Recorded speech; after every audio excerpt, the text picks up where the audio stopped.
Here's a video showing how you can add um, teachers to Google Classroom. You might need to be adding specialist teachers or title teachers.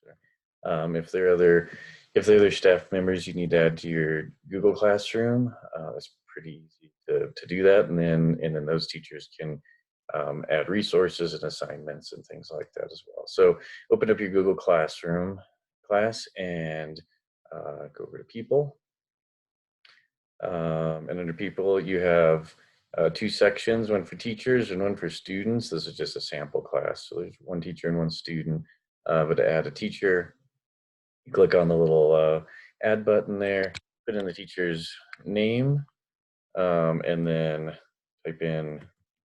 either type in their name, or if you know the beginning of their email address, you can do that as well. Click on invite, and it will send that teacher an email invitation.